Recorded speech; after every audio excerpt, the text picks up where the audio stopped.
A lo largo de la historia, muchas familias reales practicaron la endogamia para mantener o aumentar su poder, pero ninguna tanto como la famosa Casa de Habsburgo.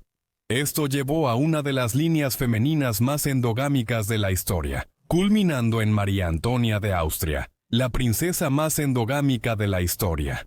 Frágil, de corta vida, y la última de su linaje, su historia es el clímax de siglos de matrimonios entre parientes. Junto a su tío deformado, el rey Carlos II marcó el trágico final de la dinastía de los Habsburgo en España. Pero para entender cómo colapsó la familia más poderosa de Europa, debemos retroceder a través de la enmarañada historia de los Habsburgo. La Casa de los Habsburgo surgió en las tierras fronterizas de Suiza y Austria en la Edad Media. Con el tiempo, los Habsburgo conquistaron gran parte de Europa, pero no principalmente mediante guerras sangrientas. Bueno, ellos habían dominado el arte del matrimonio como poder, forjando alianzas que les permitieron apoderarse de vastos imperios. A finales del siglo XV, heredaron el trono español, convirtiéndose en la fuerza más imparable de Europa, una familia cuyo poder no conocía límites. En 1556, este enorme imperio fue dividido por Carlos V entre dos ramas de su familia, su hermano Fernando y su hijo Felipe, creando dos potencias reales, los Habsburgo austriacos, que gobernaban Europa Central, y los Habsburgo españoles, que comandaban un imperio que se extendía desde Madrid hasta las Américas. Pero su estrategia para mantener el poder en la familia tuvo un costo. Se casaron entre ellos una y otra vez. Esta retorcida tradición llevaría a consecuencias genéticas devastadoras, debilitando su dinastía desde dentro. Hay innumerables figuras con las que podríamos comenzar, y la endogamia se remonta a siglos atrás, pero nuestra historia comienza con Margarita de Austria, reina de España, porque después de ella, los matrimonios solo se volvieron más cerrados, la genética más débil y la caída cada vez más inevitable. Margarita de Austria nació el 25 de diciembre de 1584 en Graz, Ducado de Estiria, hoy sur de Austria.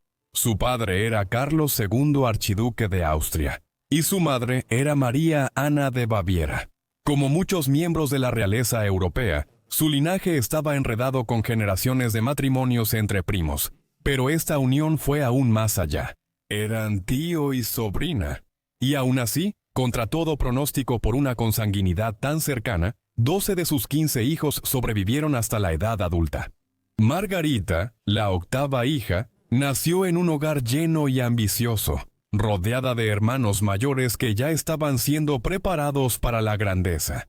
Aunque Margarita provenía del lado austriaco de la familia, pertenecía a la rama de Estiria de los Habsburgo, que no formaba parte de la línea principal. Una línea más poderosa de los Habsburgo gobernaba Austria como archiduques, gobernando desde su bastión en Viena. El jefe de esta línea principal en ese momento era Rodolfo II, un hombre excéntrico y peculiar, más interesado en emplear artistas experimentales y magos en su corte en Viena, que en gobernar los dominios de los Habsburgo. Sin embargo, la línea de su familia se estaba debilitando, y la rama de Margarita tenía un potencial peligroso, así que algún día podrían superar a sus primos y tomar el control en Viena. Esa posibilidad hacía que la joven Margarita, a pesar de provenir de una llamada línea secundaria, fuera una pieza clave en el tablero de ajedrez de la política de poder de los Habsburgo, como veremos. Al crecer en la corte secundaria de los Habsburgo en Graz, aprendió a hablar y leer latín, el idioma de la erudición y el culto católico en toda la Europa de la Edad Moderna. Las jóvenes de la corte debían dominar modales, moda, baile y música. Muchas, como Margarita, también escribían cartas en polaco, alemán, latín, italiano o inglés, usando una caligrafía ornamentada. Así fue como Margarita pasó su juventud. También era consciente de la política de su época. Los Habsburgo presidían el Sacro Imperio Romano, una gran aglomeración de cientos de pequeños principados y ciudades libres que solo estaban vagamente unidas por la lealtad a un emperador del Sacro Imperio Romano, generalmente el miembro más antiguo de los Habsburgo austriacos.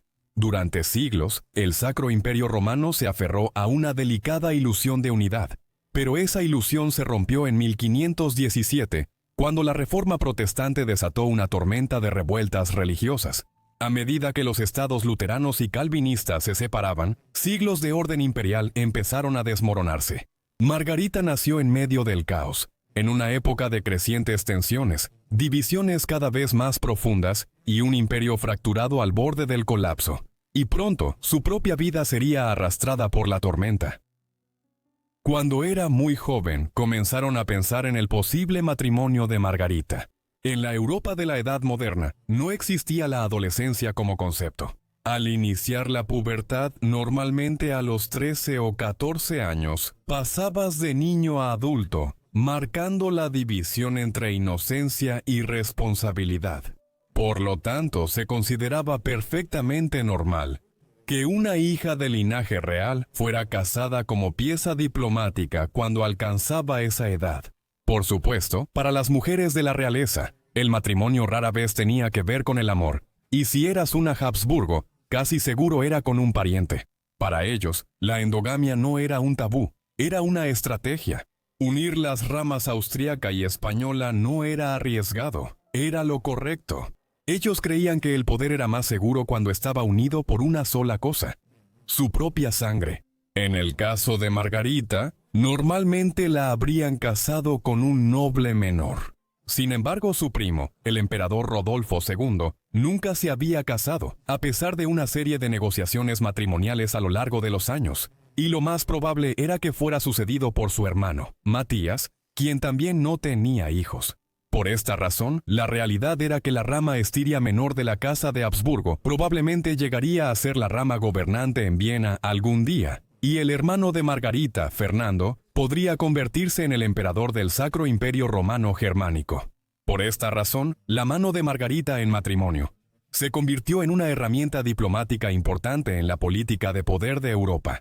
Así que, en los primeros meses de 1599, Margarita llegó a España en medio de una gran ceremonia y expectación, destinada a casarse con su primo de la rama española de la dinastía. Esta unión no era un escándalo según los estándares de la época, pero seguía siendo sorprendente.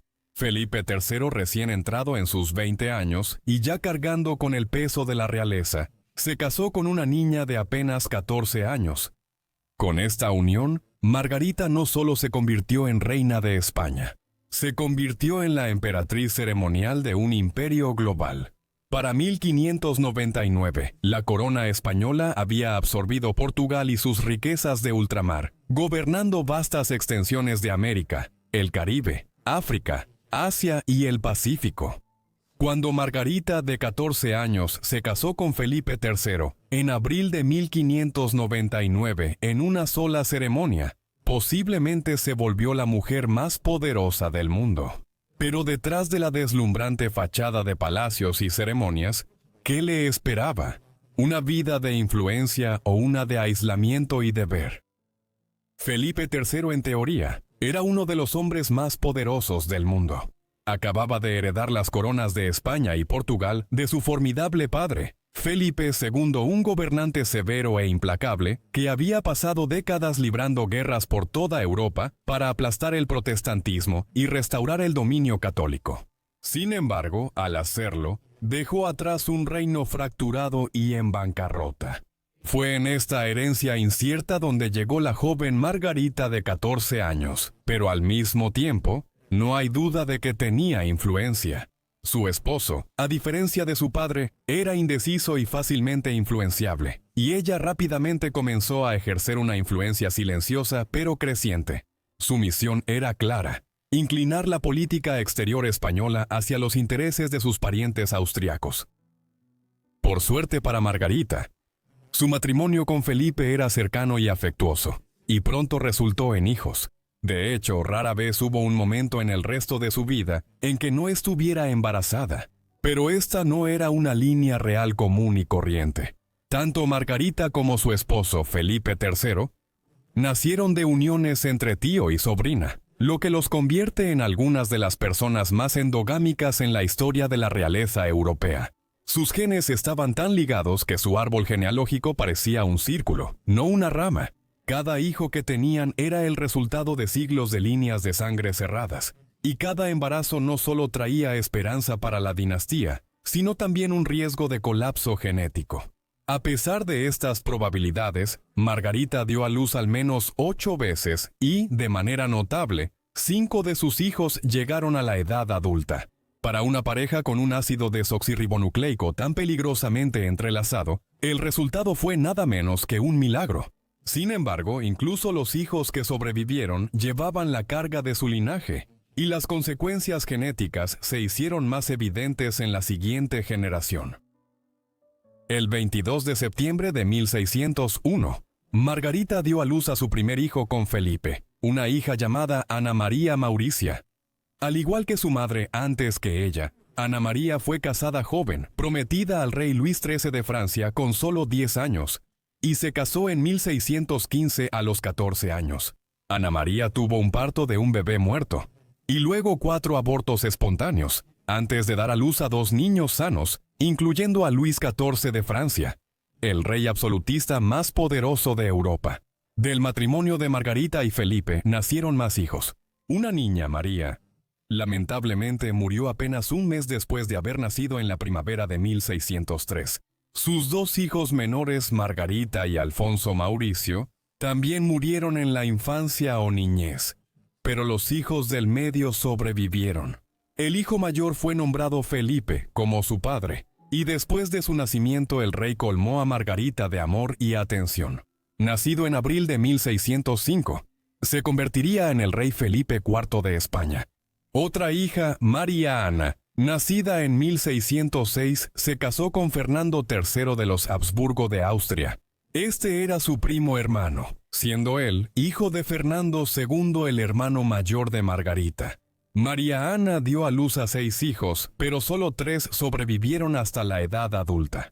Finalmente, en 1607, Margarita dio a luz a un niño llamado Carlos y a otro hijo llamado Fernando. En 1609, Carlos solo vivió hasta mediados de sus 20, pero fue una figura respetada en la corte, y por un breve tiempo fue considerado como posible futuro rey, cuando su hermano mayor, el rey Felipe IV, enfermó gravemente en una ocasión en la década de 1620. Fernando, como el menor de los hijos sobrevivientes, ingresó a la iglesia y se convirtió en cardenal, alentado por su madre en su religión desde sus primeros años, cuya piedad católica romana era bien conocida. También tuvo una carrera política al servir como gobernador de los Países Bajos españoles, en lo que ahora es Bélgica, durante un tiempo. Felipe III no fue uno de los monarcas más decisivos. Era notoriamente influenciable, fácilmente manipulado por los cortesanos e incluso por su esposa de fuerte carácter. Esto era significativo. España seguía siendo la cabeza de un gran imperio, pero años de guerras contra franceses, holandeses, ingleses y turcos dejaron sus arcas vacías. En Madrid, un círculo desesperado de reformadores surgió, exigiendo acciones audaces para salvar lo que quedaba de la gloria decadente de España. Margarita no era buena influencia en esto. Profundamente conservadora, se oponía ferozmente a cualquier propuesta de recortar gastos en la iglesia y las ceremonias reales. El resultado fue catastrófico. La situación económica de España continuó deteriorándose, con el gobierno declarando bancarrota varias veces durante el reinado de Felipe III, tal como había sucedido bajo su padre. En el corazón de la corte española, estalló una feroz lucha por el poder. Una facción de cortesanos se levantó en abierta oposición a Margarita, acusándola de que su fanatismo católico estaba distorsionando el juicio del rey y arrastrando al imperio al caos. Ella chocó repetidamente con el duque de Lerma, el noble más poderoso de España, y el verdadero gobernante detrás del débil trono de Felipe III. Él respetaba a regañadientes su astucia y agudos instintos políticos, pero también es cierto que la consideraba un problema serio e intentó apartarla del poder. Por su parte, Margarita formó una alianza con varias otras mujeres de la corte. Aunque estaban excluidas de cargos oficiales, ellas influían sutilmente en la política a través de conexiones personales, consejos estratégicos y persuasión silenciosa, ejerciendo un poder real desde las sombras de la Casa Real. Las aliadas de Margarita incluían a la emperatriz Viuda María, viuda del emperador Maximiliano II, quien ejerció influencia en la corte española, hasta su muerte en 1000. 1603. Sin embargo, más duradera fue la alianza de Margarita con la hija de María, Margarita de la Cruz, una monja real conocida por su piedad y sus conexiones en la corte. Juntas, las tres mujeres Habsburgo-austriacas guiaron a Felipe III hacia una política fuertemente pro-austríaca y pro-católica. Así que cuando el hermano de Margarita, Fernando II, enfrentó una revuelta protestante en Bohemia en 1618, lo que desató la Guerra de los 30 años, España apoyó rápidamente a Austria. Su objetivo común era simple: restaurar el dominio católico y la supremacía de los Habsburgo en todo el fragmentado Sacro Imperio Romano. Fue una decisión fatal que agotaría a España. La guerra duró décadas y, cuando murió Felipe IV en 1665, España era solo una sombra de su antigua gloria, opacada por Inglaterra, Francia y otros. Y el trágico costo de esa caída lo tendría que soportar el siguiente rey Habsburgo. En última instancia, aunque Margarita logró imponer una política pro-austriaca a su esposo, de voluntad débil y superó al duque de Lama en este aspecto, nunca viviría para ver los frutos de esa misma política realizados. Ella murió el 3 de octubre de 1611. Por complicaciones derivadas del parto, después de dar a luz a su hijo, Alfonso Moris, quien también moriría antes de cumplir su primer año de vida. Ella tenía solo 26 años de edad en ese momento. El rey Felipe quedó devastado por su muerte y nunca volvió a casarse, a pesar de tener solo 33 años. Él murió 10 años después. A pesar de su corta vida, Margarita logró influir en la política de la corte y, por ahora, había asegurado la sucesión de la dinastía. Sin embargo, a medida que avanzaba el siglo XVII, los Habsburgo intensificaron su mortal tradición incestuosa, con tíos casándose con sus sobrinas, generación tras generación, en un intento desesperado por mantener el poder puro. Pero el costo fue catastrófico. María Ana de España nació en el Palacio de El Escorial, al norte de Madrid, en España, el 18 de agosto de 1606. Su padre era el rey Felipe III de España, el poderoso monarca que gobernó el vasto imperio ibérico desde 1598. En ese momento, España era considerada la potencia preeminente en Europa, gobernando grandes partes de Italia y los Países Bajos, y poseía un extenso imperio colonial en América, el Caribe e incluso en Filipinas. La corte española era, por lo tanto, un lugar de enormes riquezas y la joven María Ana creció rodeada de lujos, un esplendor inimaginable, pero también de un sofocante deber real. La madre de María Ana era Margarita de Austria, prima en primer grado de su padre, una unión que no era nada inusual en el peligrosamente enredado árbol genealógico de la dinastía de los Habsburgo. Para cuando nació María Ana, siglos de obsesiva endogamia habían convertido la línea de sangre de los Habsburgo en una bomba de tiempo genética, plagada de ancestros repetidos y riesgos devastadores para la salud. Por parte de su padre, descendía del rey Felipe II de España y su sobrina, la archiduquesa Ana de Austria, y por parte de su madre, de otra unión entre tío y sobrina de los Habsburgo, Carlos II de Austria Interior y María Ana de Baviera. María Ana estaba emparentada consigo misma por varias ramas del mismo árbol genealógico.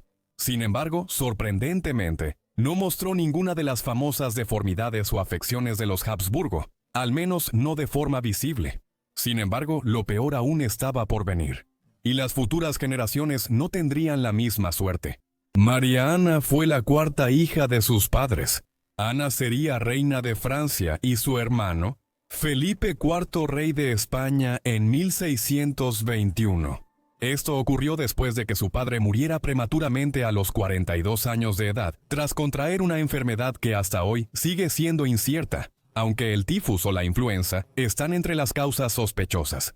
Antes de la muerte de su padre, en la corte española ya se había debatido durante años con quién se casaría María Ana. Con la muerte del rey Felipe III, su hermano, el recién coronado Felipe IV tomó el control de su destino. Todas las miradas se volvieron hacia un plan controvertido y de alto riesgo, el llamado matrimonio español. Una propuesta de matrimonio que desataría feroces batallas diplomáticas, provocaría indignación nacional y casi uniría a dos de las mayores potencias de Europa.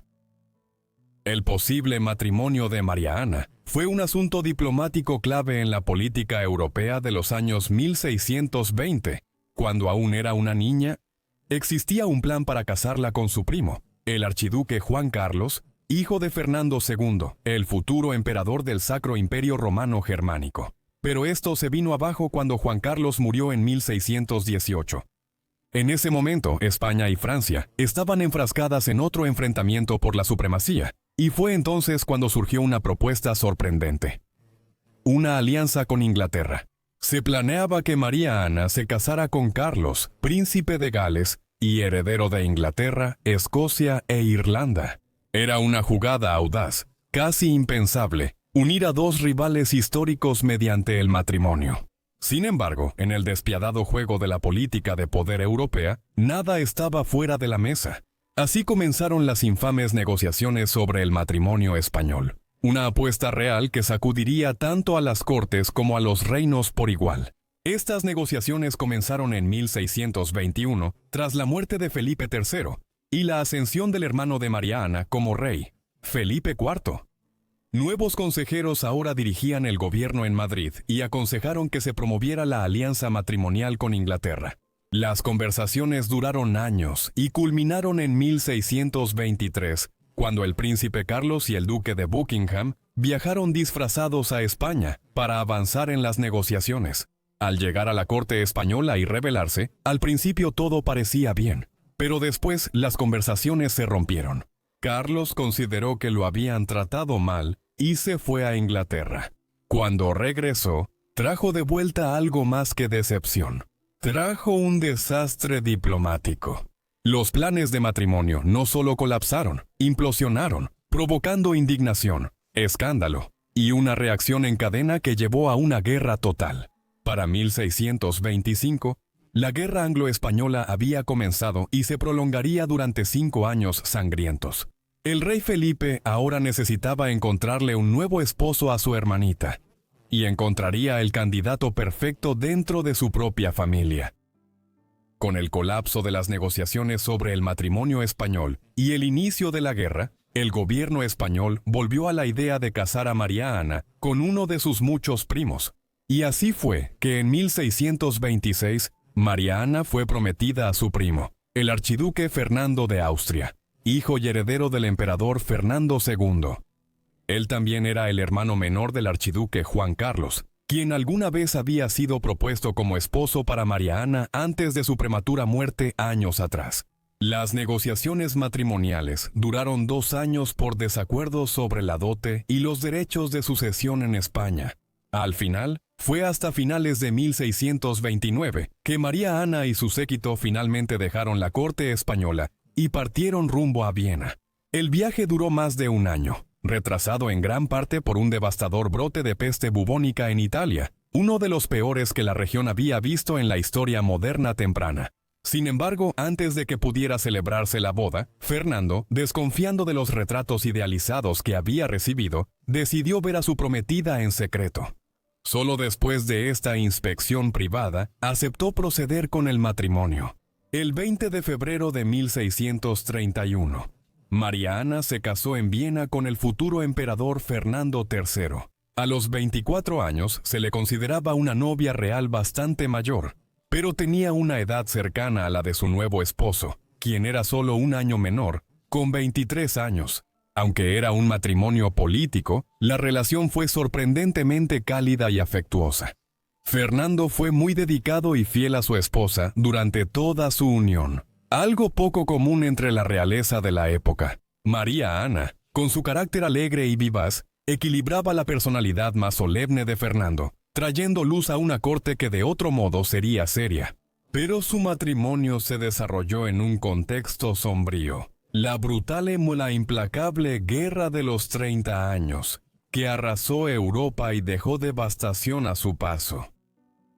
Para entender cómo fue la vida de María Ana en Europa Central después de su matrimonio con Fernando, necesitamos observar el conflicto que asolaba esa región en la primera mitad del siglo XVII Alemania había estado dividida por la religión desde que comenzó la Reforma Protestante en 1517.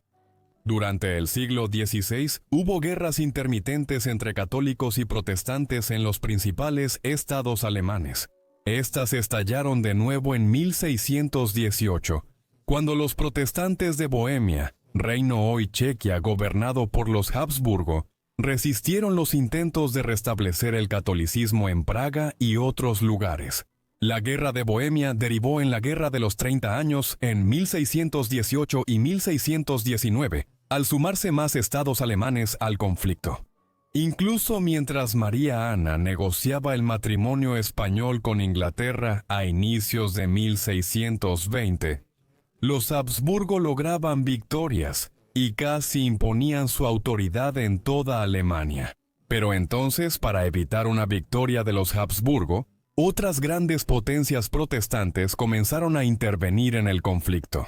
Dinamarca se involucró en 1625 y Suecia intervino en 1629. Mientras estas potencias protestantes intervenían, sus ejércitos empujaron a los Habsburgo al sur, de Alemania a la Bohemia austriaca. Ciudades enteras quedaron reducidas a escombros, y tierras que antes eran seguras colapsaron en cuestión de días. La guerra se acercaba, y pronto llegaría incluso a la familia real de los Habsburgo. Para cuando María Ana llegó a Austria, la guerra ya había cobrado la vida de varios cientos de miles de hombres. Pero el peor impacto lo sintió la población civil.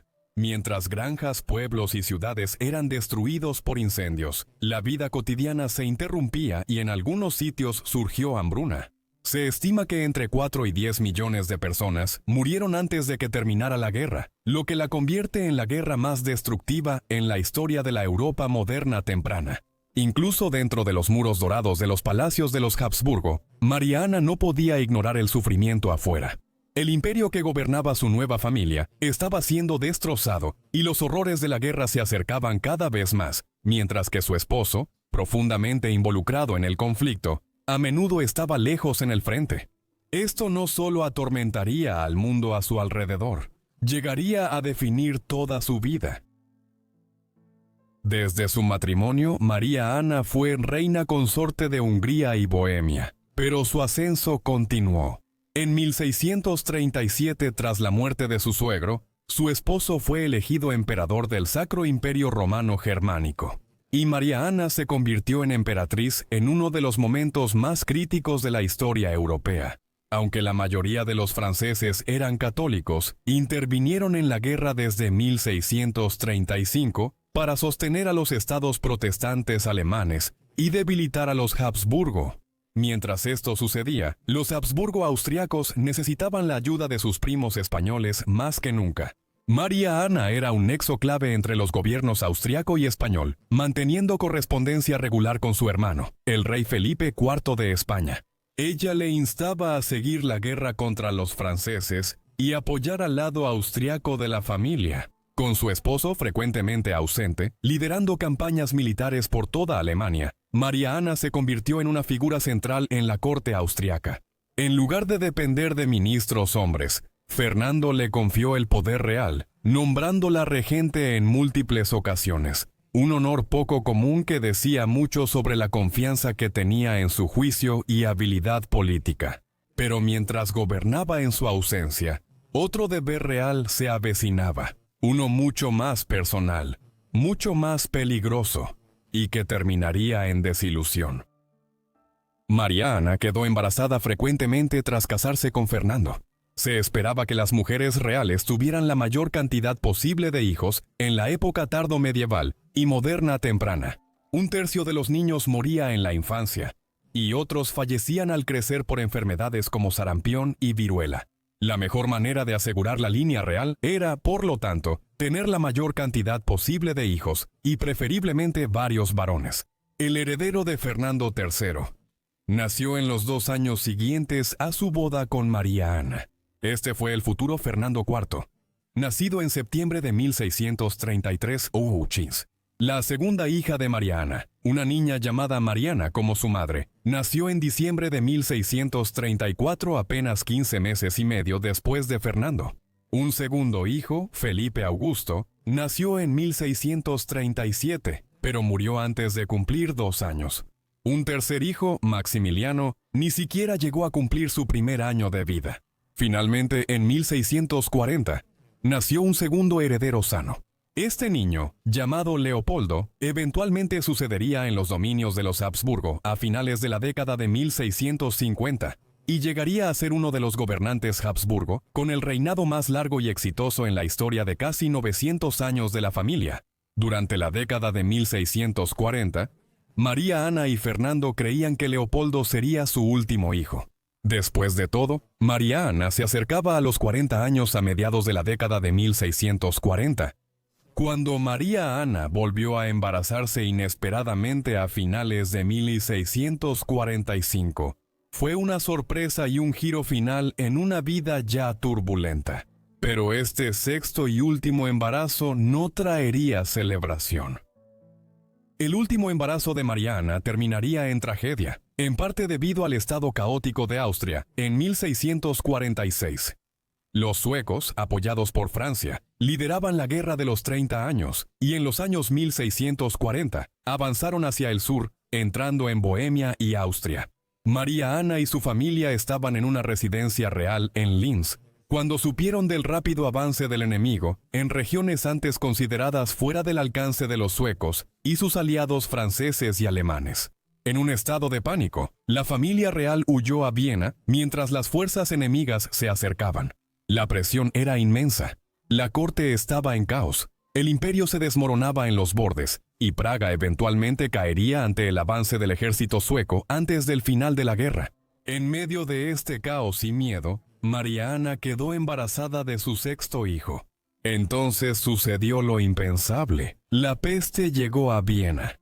La forma más segura de evitar la peste en esos días era simplemente escapar de la ciudad a la que llegaba y mudarse a una casa de campo lejos de otras personas. María Ana y sus hijos, por lo tanto, regresaron a Linz a pesar de la peligrosa situación militar. Poco después de llegar allí, ella se enfermó. Su situación empeoró en las semanas siguientes, y el 12 de mayo de 1646 comenzó a sangrar mucho.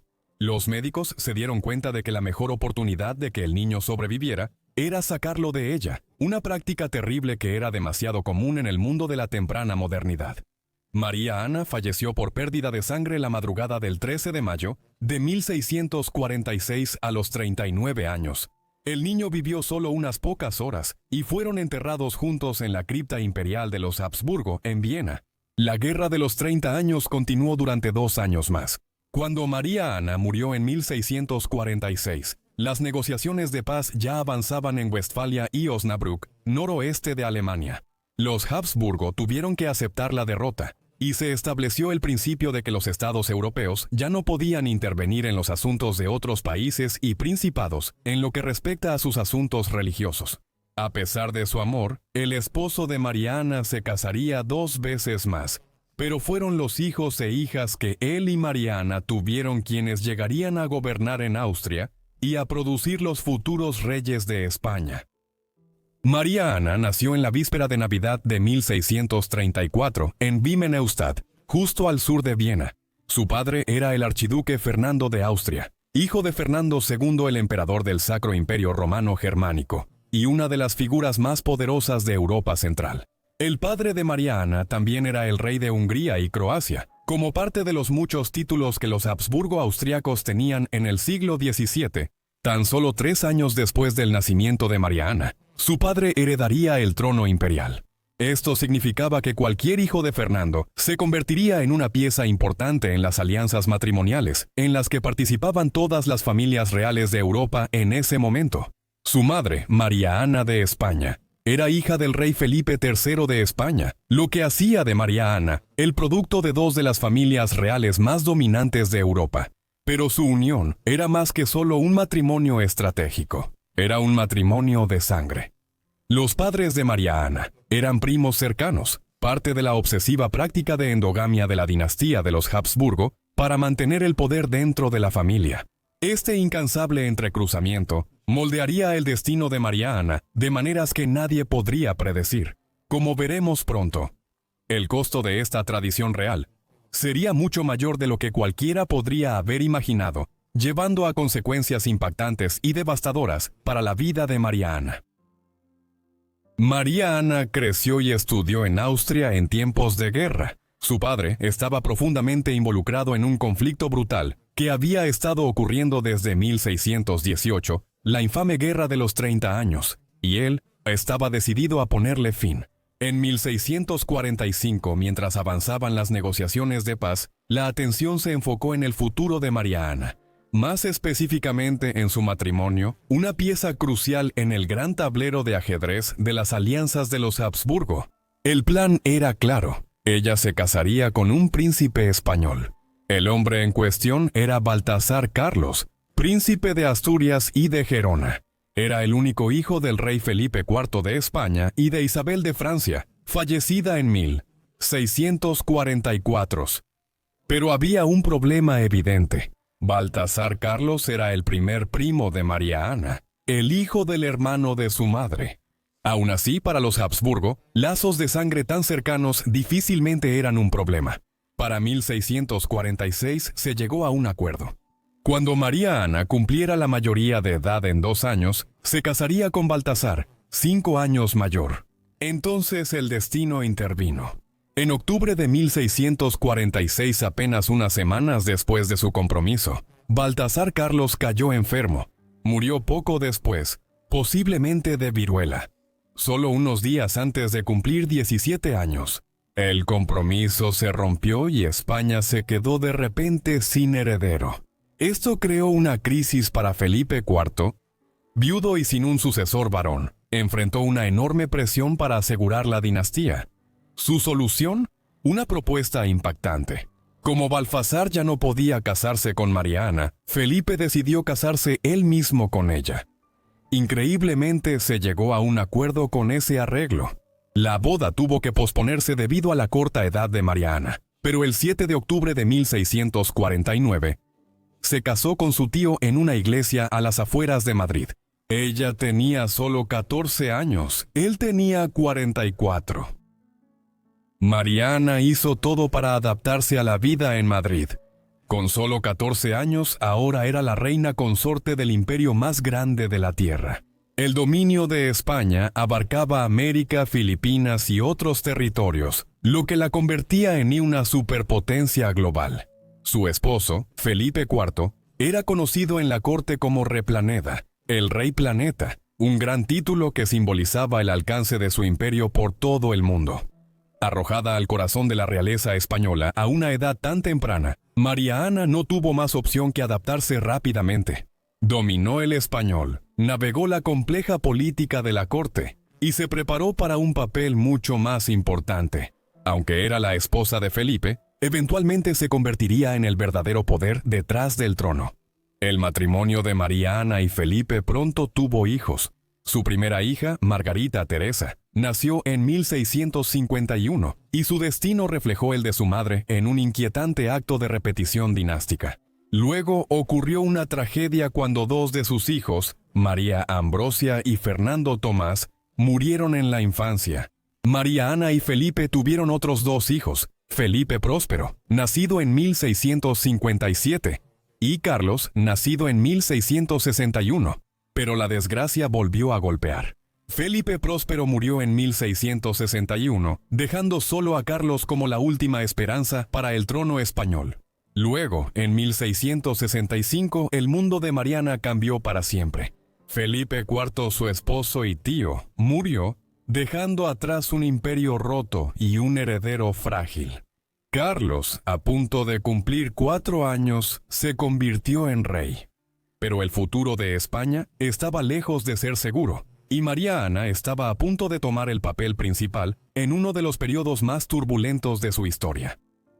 Desde el principio estaba claro que Carlos, mejor conocido en la historia como el rey Carlos II de España, no podría gobernar solo durante muchos años. Con solo 4 años era muy joven para gobernar, y aun al llegar a la mayoría de edad, su corte fue controlada por nobles poderosos hasta avanzada su adolescencia. Con España necesitando liderazgo, se decidió rápidamente.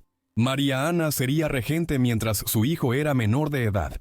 En esencia, ella fue la gobernante de facto de España, actuando como monarca sustituta hasta que Carlos asumiera el trono. Gobernar España como regente femenina en una de las cortes más patriarcales de Europa no fue fácil.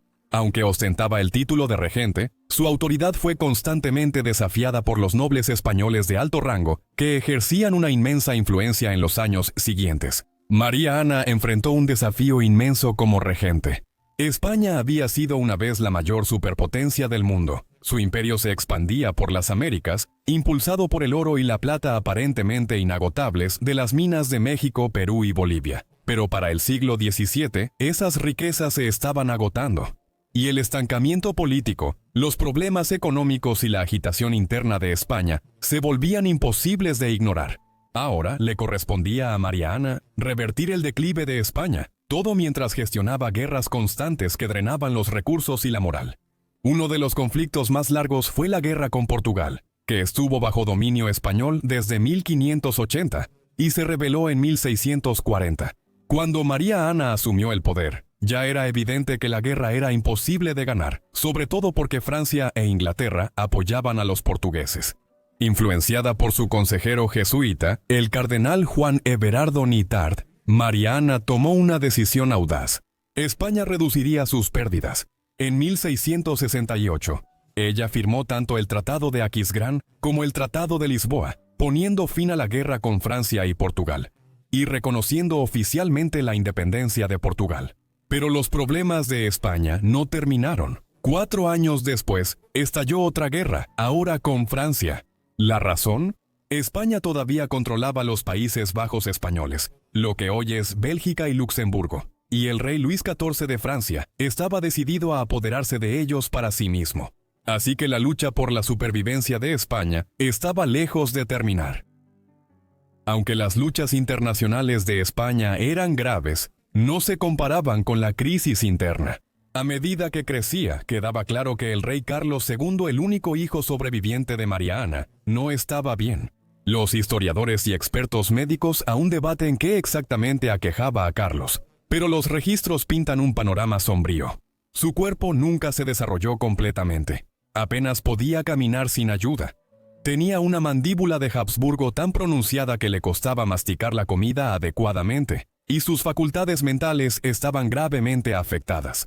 Envejeció prematuramente, mostrando síntomas similares a la demencia en sus 20s, e incluso comenzó a quedarse calvo en esa época. Para sus contemporáneos, era conocido como el hechizado, el rey embrujado, ya que muchos creían que sus innumerables problemas físicos e intelectuales eran resultado de la brujería.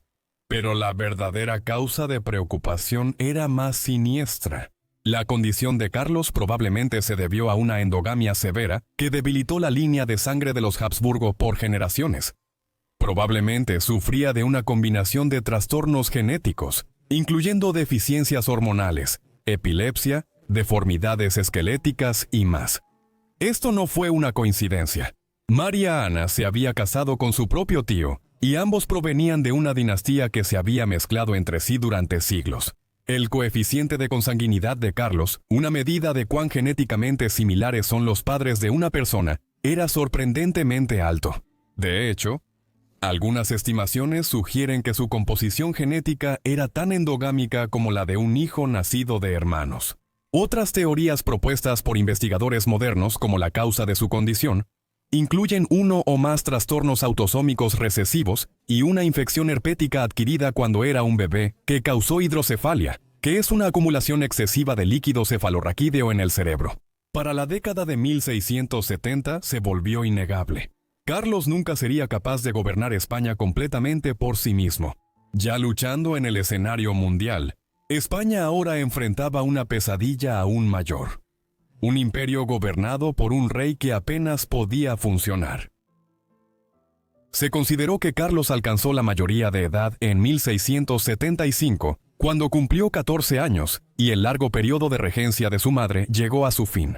Las luchas internas en la corte y la incapacidad de Carlos para gobernar permitieron que María Ana orquestara el restablecimiento de la regencia en 1677. El regreso de María Ana al poder duró poco.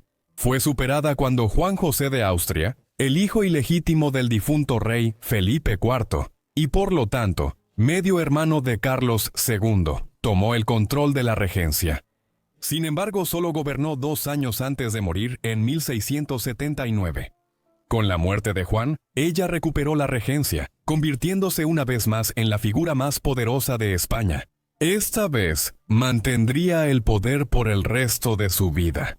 Una de las mayores preocupaciones de María Ana durante la segunda regencia fue asegurar el futuro de la monarquía española. Carlos II no estaba física ni mentalmente apto para gobernar, pero tal vez podría engendrar un heredero que pudiera restaurar la dinastía. Decidida a asegurar esto, organizó que su hijo se casara con María Luisa de Orleans, la sobrina del rey Luis XIV de Francia en 1679. El matrimonio fue miserable para María Luisa, y peor aún, no tuvo hijos. Después de años de sufrimiento en una corte extranjera, murió en 1689 probablemente por una apendicitis, aunque algunos susurraban rumores de envenenamiento. Decidida a asegurar un heredero, María Ana organizó que Carlos se volviera a casar en cuestión de meses. Su segunda esposa, María Ana de Neoburgo, era hija de un noble alemán, elegida por la reputación de fertilidad de su familia. Bueno, sus padres tuvieron 17 hijos, pero todo fue en vano. Carlos siguió sin heredero. Estos años fueron muy duros para María Ana. Estaba constantemente ansiosa por el declive de España, la condición de su hijo, la dinastía Habsburgo, y discutía frecuentemente con su nuera. A principios de la década de 1690, era dolorosamente claro que Carlos nunca tendría un hijo. Su salud empeoró rápidamente y muchos en la corte creían que su muerte era inminente. María Ana, sin embargo, no viviría para ver sus últimos días. A mediados de 1690, desarrolló lo que parece haber sido cáncer de mama. Tras años de lucha política y esfuerzos fallidos por asegurar el futuro de España, murió en Madrid el 16 de mayo de 1696, a los 61 años. La infanta Margarita Teresa, o Margarita Teresa en inglés, nació en el Palacio Real de Alcázar en Madrid el 12 de julio de 1651. Su padre fue el rey Felipe IV. Había sido el gobernante de España desde 1621, después de ascender al trono cuando tenía solo 15 años. La madre de Margarita era Mariana o María Ana de Austria, hija de Fernando III duque de Austria y emperador del Sacro Imperio Romano. Los padres de Margarita Teresa no eran solo parientes lejanos, eran mucho más cercanos de lo que cualquiera debería ser. Su padre era de la rama española de la familia, su madre de la rama austriaca, pero su conexión era mucho más profunda, porque en una impactante muestra de endogamia real, eran tío y sobrina. Los inquietantemente cercanos lazos de sangre entre los padres de Margarita tuvieron un costo. De sus 5 hijos, 3 murieron en la infancia. Solo 2 sobrevivieron. Margarita y su hermano menor, Carlos, conocido como Charles en inglés. Pero sobrevivir no significaba salvación. Carlos era un testimonio viviente de los horrores de la endogamia. De hecho, el coeficiente de endogamia de Margarita y Carlos era grotescamente alto, con algunas estimaciones que sugieren que estaban tan emparentados como los hijos nacidos de hermanos. Margarita pudo haber tenido más suerte, pero no salió completamente ilesa. Aunque era mucho más saludable que su hermano, Margarita llevaba la maldición de los Habsburgo a su manera, como veremos. Margarita fue criada en la grandeza del Palacio Real de Alcázar, un mundo de opulencia donde un ejército de doncellas y sirvientes satisfacía todos sus caprichos. Por ejemplo, la infanta solía darse el gusto de comer dulces y chocolates, los cuales tenía que esconder de los médicos de la corte. Sin embargo, bajo todo ese lujo, se encontraban las sofocantes restricciones de la corte de Madrid, donde cada movimiento, cada palabra y cada mirada estaban dictados por una etiqueta real inflexible. Como princesa de la poderosa dinastía de los Habsburgo, recibió la mejor educación que el dinero y el poder podían ofrecer. Le enseñaron varios idiomas, dominando el alemán para poder conversar mejor con sus primos Habsburgo, del lado austríaco de la familia, y aprendiendo algo de latín, la lengua sagrada de la erudición y de la Iglesia Católica Romana. Pero ninguna educación podría prepararla para el destino que le aguardaba. A medida que Margarita crecía, no podía ignorar la evidente diferencia de edad entre sus padres. Bueno, su padre era casi 30 años mayor que su madre. Pero si ese detalle le molestaba, nunca lo demostró. Dejando de lado la diferencia de edad, sus padres la adoraban. Era su joya más preciada, la única hija realmente sana que había producido su unión, y la colmaban de afecto. Con sus rasgos delicados y su espíritu vivaz, Margarita cautivaba a quienes la rodeaban. Era su pequeño ángel, un apodo susurrado con adoración tanto por la familia como por los amigos. Quizás por eso, sus padres encargaron a uno de los más grandes pintores de Europa que la inmortalizara en un impresionante retrato cuando tenía apenas 5 años. Un retrato que se convertiría en una de las pinturas más famosas de la historia. La pintura de Velázquez alguna vez fue conocida como La Familia. Hoy se llama Las Meninas, que significa las damas de honor. Este título es más adecuado porque muestra a Margarita siendo atendida por varias empleadas que arreglan su vestido. Entre las muchas figuras capturadas en la pintura, otra destaca, María Bárbola, una cortesana con enanismo. En una época donde personas como él eran vistas solo como entretenimiento para la nobleza, Velázquez hizo algo radical. En lugar de simplemente retratarla como una broma, le dio profundidad, dignidad y una mirada penetrante que sugiere un mundo interior complejo.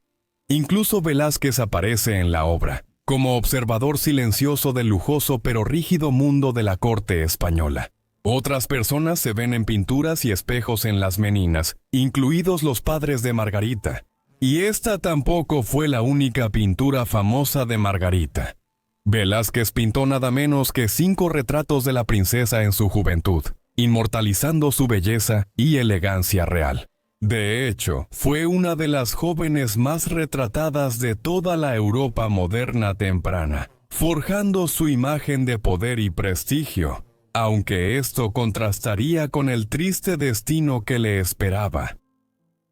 Puede parecer difícil de comprender para las mentes modernas, pero para cuando se pintó Las Meninas en 1656, cuando Margarita tenía apenas 5 años, ya había un creciente debate en la corte española sobre con quién se casaría. En el despiadado mundo de la política real, el matrimonio nunca se trataba de amor. Se trataba de poder. Las emociones y los deseos personales no significaban nada cuando estaban en juego las dinastías. Como hija del rey de España, Margarita no era solo una princesa. Era una pieza clave en el brutal juego de la diplomacia europea. Su futuro decidido mucho antes de que ella siquiera lo entendiera. Por ejemplo, en un momento se sugirió que podría casarse con Carlos Estuardo de la familia real inglesa. Fue restaurado como rey Carlos II de Inglaterra, Escocia e Irlanda, en 1660. Tras el breve periodo republicano de la década de 1650, un matrimonio así se habría usado para formar una alianza improbable con los ingleses, cuando Francia y España eran rivales en Europa occidental. Carlos finalmente se casó con Catalina de Braganza, de Portugal, en 1662. El fracaso de las negociaciones para que Margarita se casara con Carlos Estuardo fue principalmente por la oposición del rey Felipe. En cambio, él creía que su hija debía casarse con un miembro de la rama austriaca de la familia Habsburgo.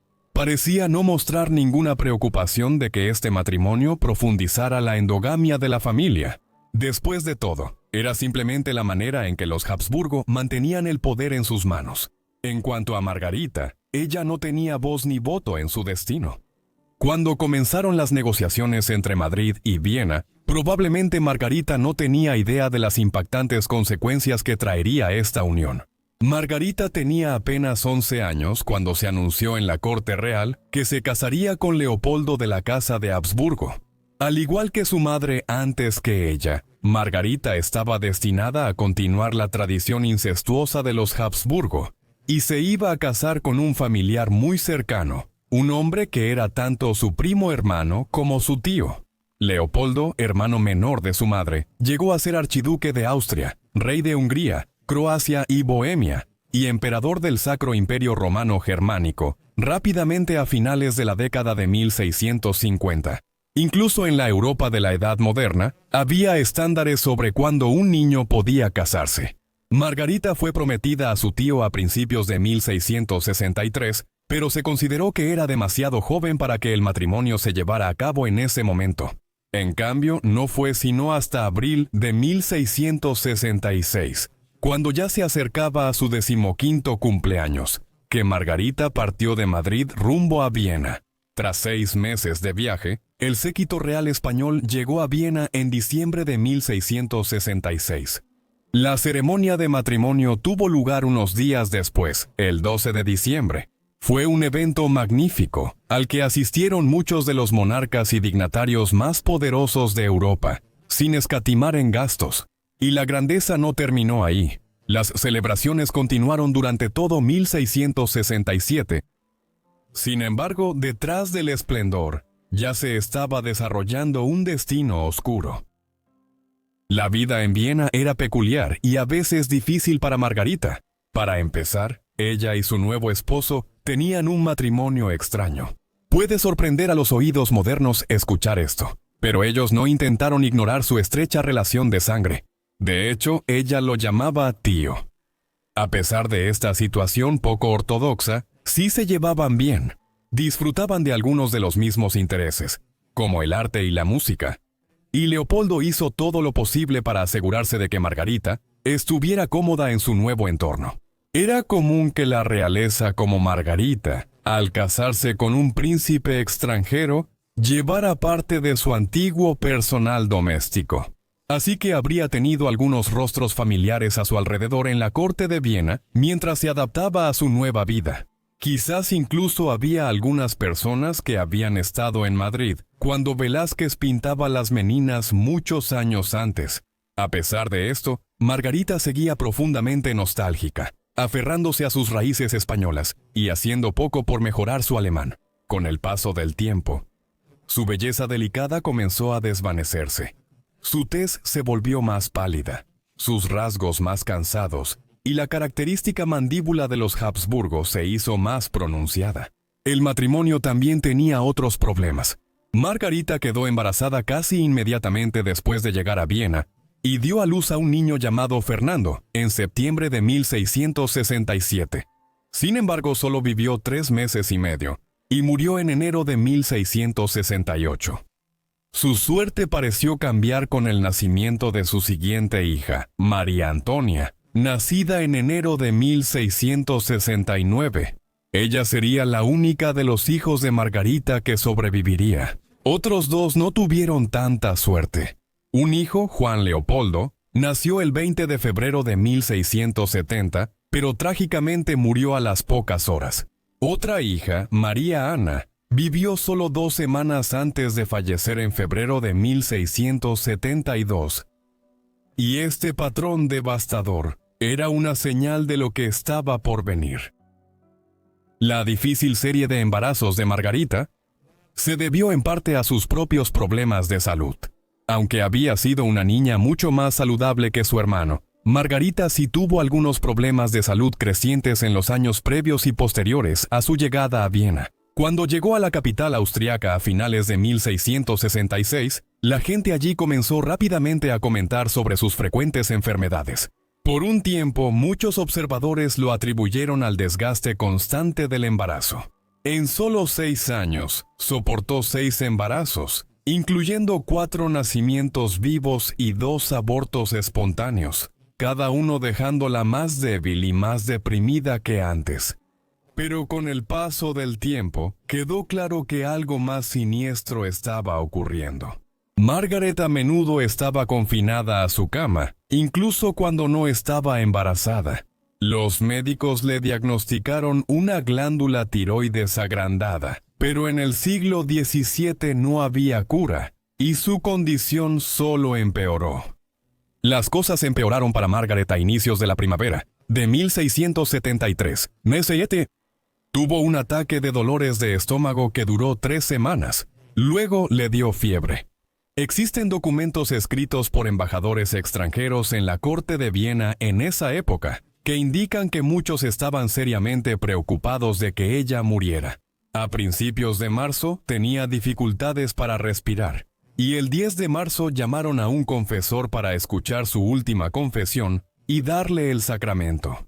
Tan solo 2 días después, el 12 de marzo, Margarita murió a la temprana edad de 21 años. Una autopsia reveló una verdad desgarradora. Ella estaba esperando otro niño en el momento de su muerte. Su vida, truncada trágicamente, terminó en la cripta imperial de Viena, donde fue sepultada. La muerte de la archiduquesa y emperatriz del Sacro Imperio Romano Germánico resultó en un largo periodo de luto en la corte austriaca. Los servicios funerarios duraron semanas hasta abril.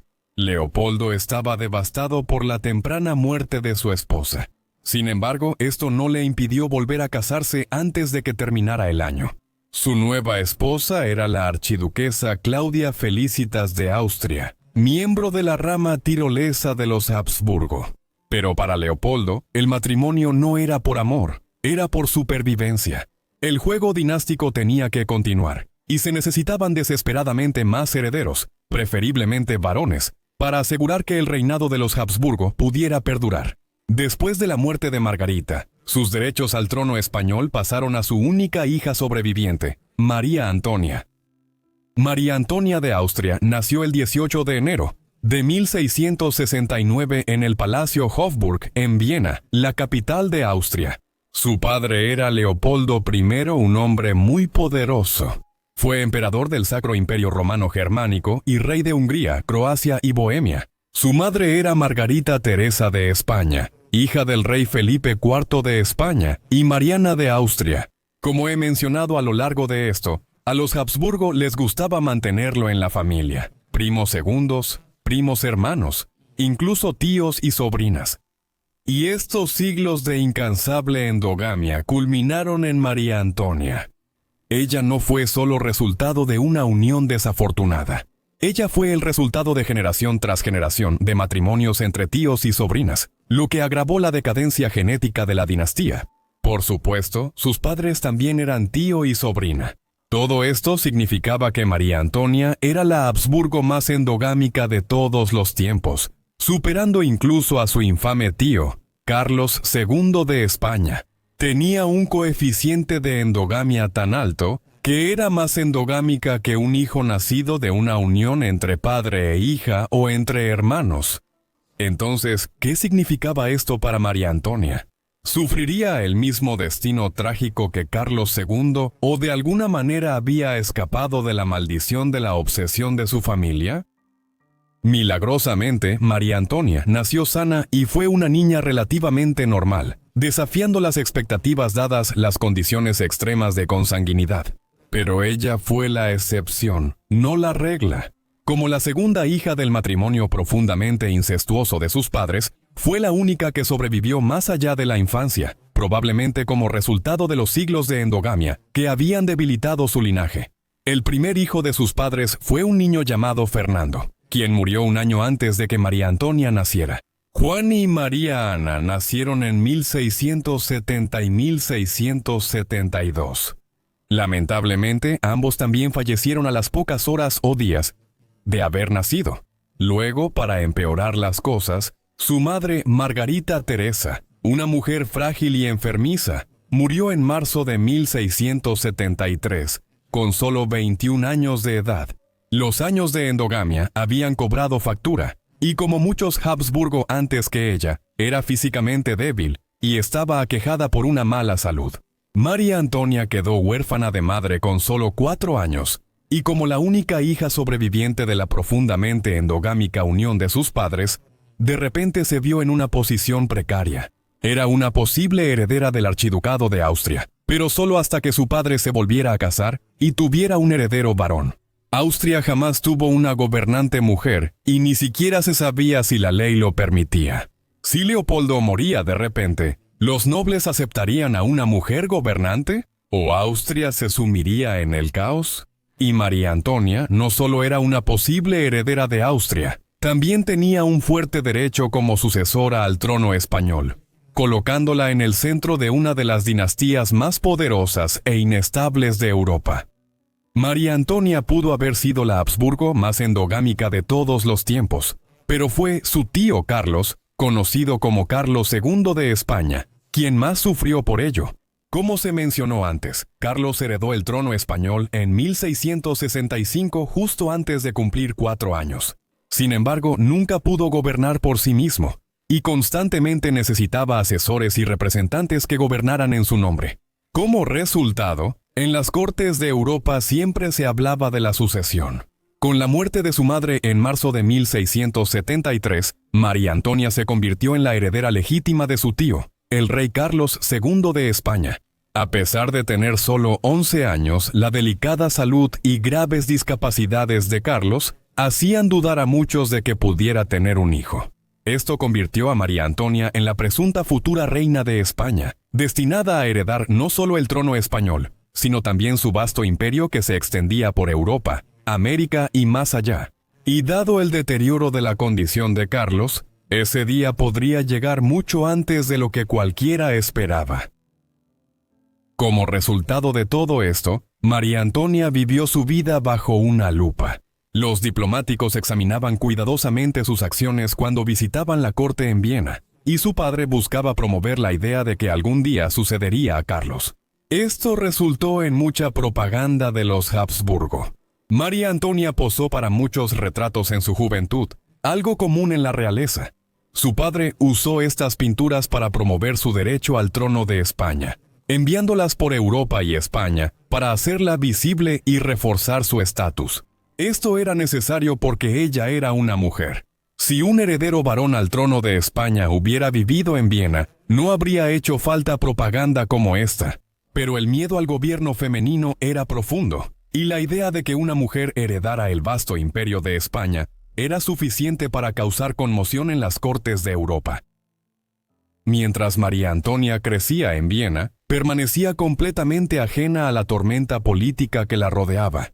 Mientras las grandes potencias de Europa debatían su destino, ella fue criada como cualquier princesa Habsburgo de alta cuna, envuelta en formalidades cortesanas y rodeada de sirvientes que atendían todas sus necesidades. Su educación era la adecuada para una mujer real de su época: latín y francés, música y los elementos básicos del currículo humanista. Quienes la conocieron decían que era callada, seria, inteligente y distinguida. Pero después de la muerte de su madre, la vida se volvió aún más rígida.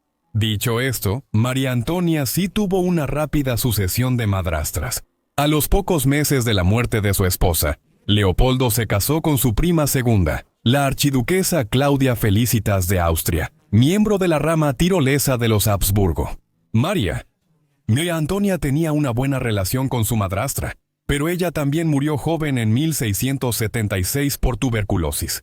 Leopoldo entonces se casó con una tercera esposa, una noble alemana que también era su prima segunda, Leonor Magdalena de Neuburg. Ella y Leopoldo tendrían 10 hijos, así que casi cada año María Antonia tendría un nuevo medio hermano. Cuando nació un niño llamado José, de este tercer matrimonio en 1678, significó que finalmente había un heredero varón para los títulos de Leopoldo. Ahora María Antonia solo era la heredera al trono español, aunque como hemos visto, la cuestión de si sucedería a Carlos en Madrid seguía siendo problemática. Por supuesto, siempre había otra posibilidad. María Antonia podría tener un hijo propio, un príncipe Habsburgo, que sería el heredero masculino perfecto para reclamar el trono español. Su padre, siempre estratega, ya estaba planeando su futuro mientras ella aún era solo una niña, sabiendo que un sucesor masculino podría asegurar España para su linaje de una vez por todas. Para asegurar el trono español, Leopoldo hizo una propuesta impactante. Él tenía la intención de casar a su hija de 6 años, María Antonia, con su propio tío, Carlos II de España, que tenía 13 años. Incluso en una familia famosa por la endogamia, este matrimonio fue sorprendente. No solo porque eran tío y sobrina, sino porque ninguno de los dos estaba listo para casarse. Carlos ni siquiera había llegado a la pubertad, y María era demasiado joven para tener hijos.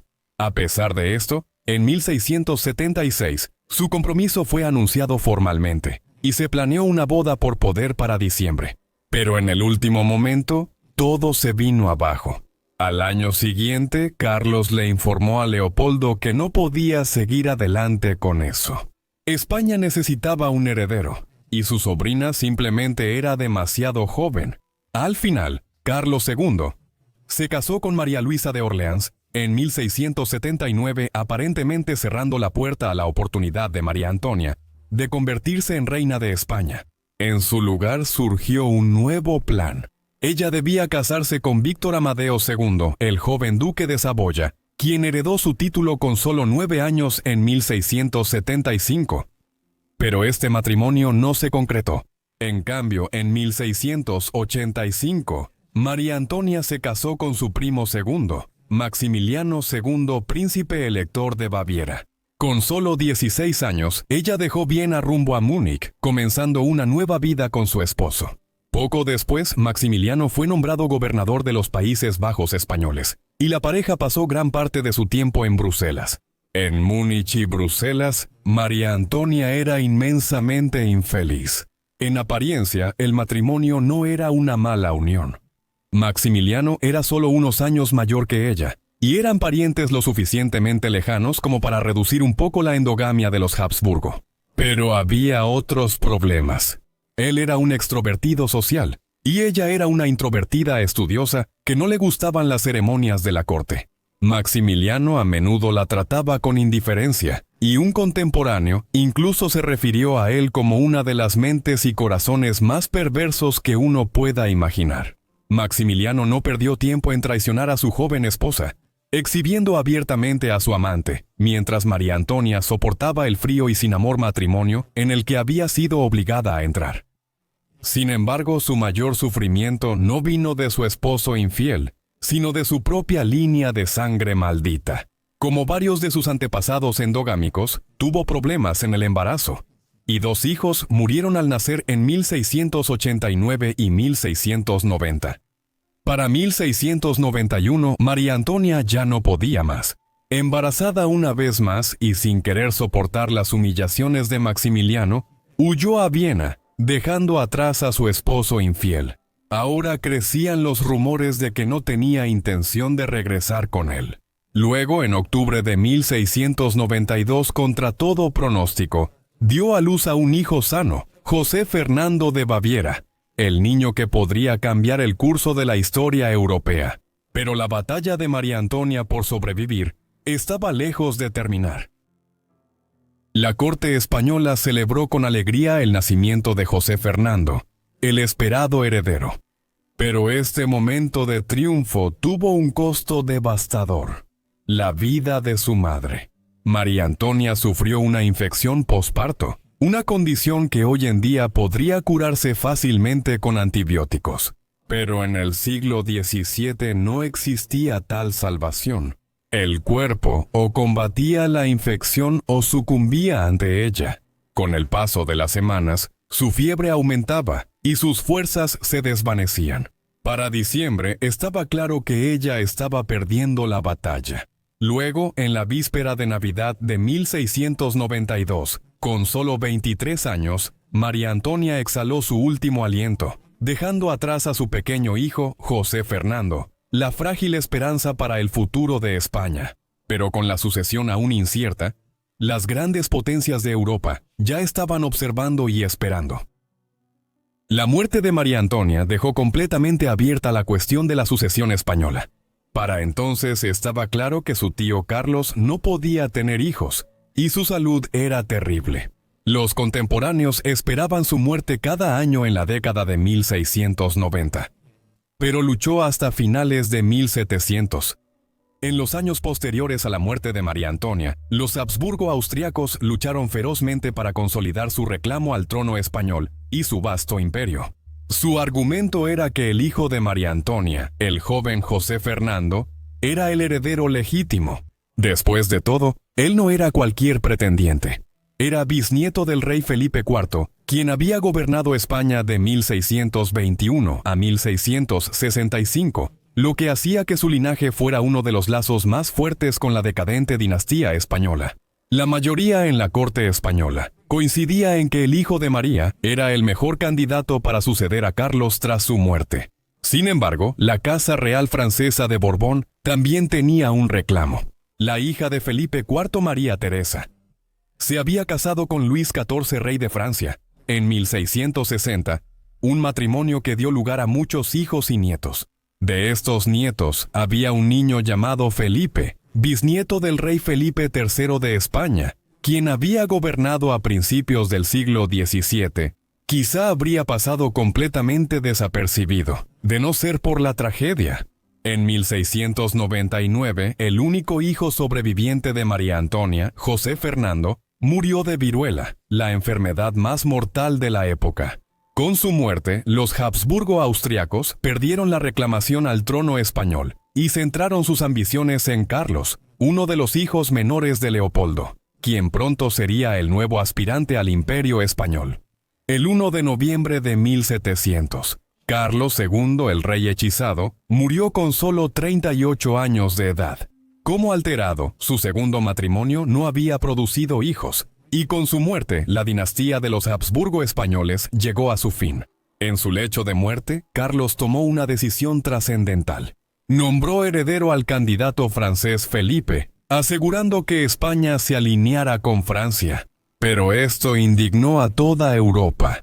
Los austríacos, respaldados por Inglaterra y los holandeses, se negaron a aceptar esto, y en cuestión de meses, el continente estaba sumido en la guerra.